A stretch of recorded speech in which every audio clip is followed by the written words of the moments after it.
Hello class, good morning. So, for today's topic, we will be adding and modifying layer properties. Gagamitin natin itong layer properties manager here.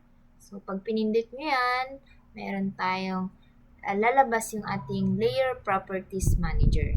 So, dito sa layer properties manager, meron tayong apat na icon dito sa taas. So, we have the first one. First icon is the new layer wherein pag mag-add tayo ng bagong layer. And then, another one is adding new layer pero frozen. And then, next, we have the delete layer and set current. So, ito, gagamitin natin kapag isa-select natin yung isang layer para gamitin natin sa pag-drawing. Ibig sabihin, pag yun yung nakaset as current, dun na pupunta yung kung anong dinadrawing natin. Okay, so first step, mag-add tayo ng bagong layer. So, lalabas si layer 1. I-rename natin ng drawings.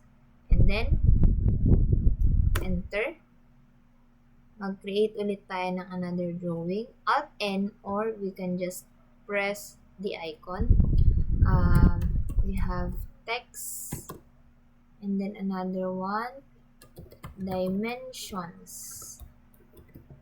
And another one, we have leaders. So, eto, depende sa kung ano yung nasa instruction. Ano yung nire-require na mga layers.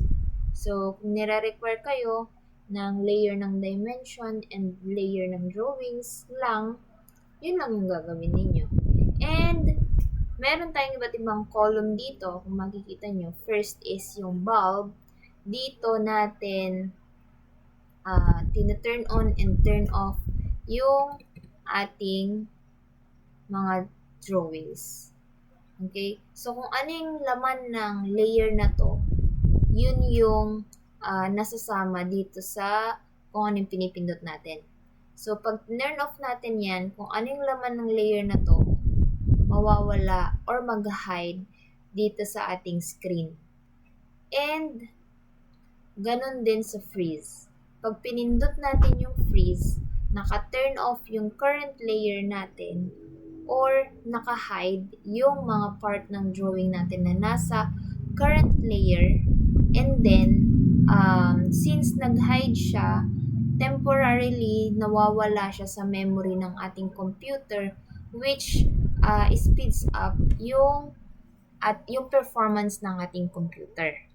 Okay? So, yung bulb, kapag naka-off yan, nag-hide siya sa screen, pero active pa rin yung part ng drawing natin. Next, we have the lock. So, dito sa lock, ginagamit natin yan para hindi na ma-edit yung drawing natin.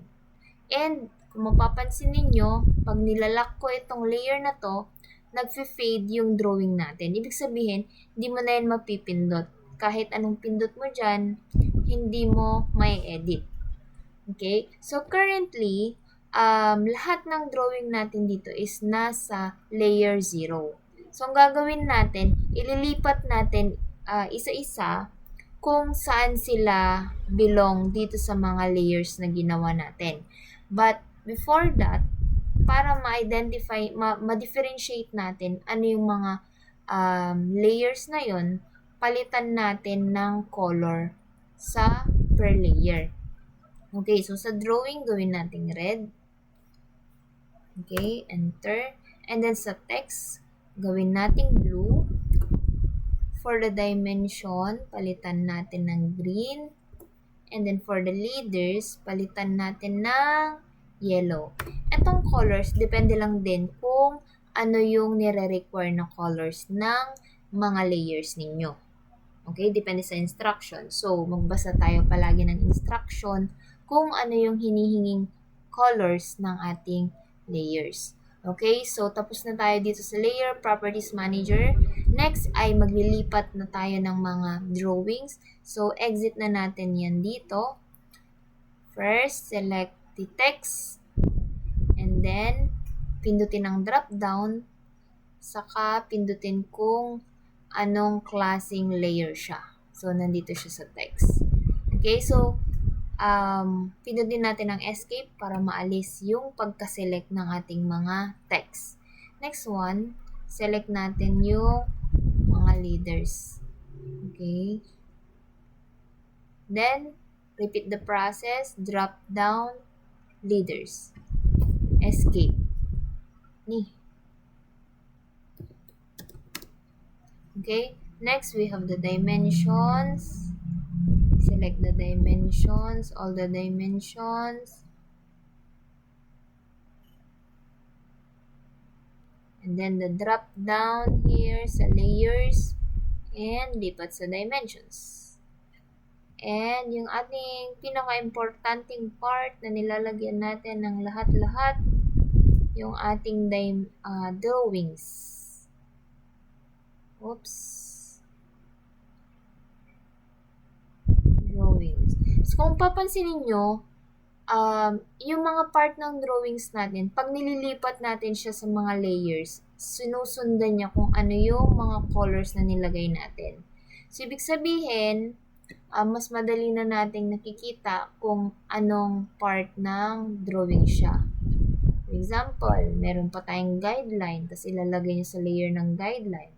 O at least, madi-differentiate nyo na yung mga parts ay sa layer ba siya, sa drawing ba siya, or sa guideline ba siya.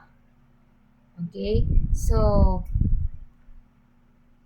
kung kunwari, accidentally rin na nalagay mo yung layer na yan sa kabilang layer, napunta siya sa dimension, o bakit green? So, yung mga green natin ay dimension, ibig sabihin, mali itong nalagyan natin. Pindutin lang ulit natin yung drawing, and then ilipat sa tamang layer. So, that's it for adding and modifying layer properties. I-try nyo to sa mga laptop ninyo kung may mahiram kayo, or pwede nyong i-try at makigamit sa library. I hope you learned something, and pwede nyo kong i-PM kung meron kayong tanong. Pwede kayong mag-chat sa Messenger or sa GC natin para ma-address natin yung queries ninyo. Okay, that's all for today. Goodbye and thank you.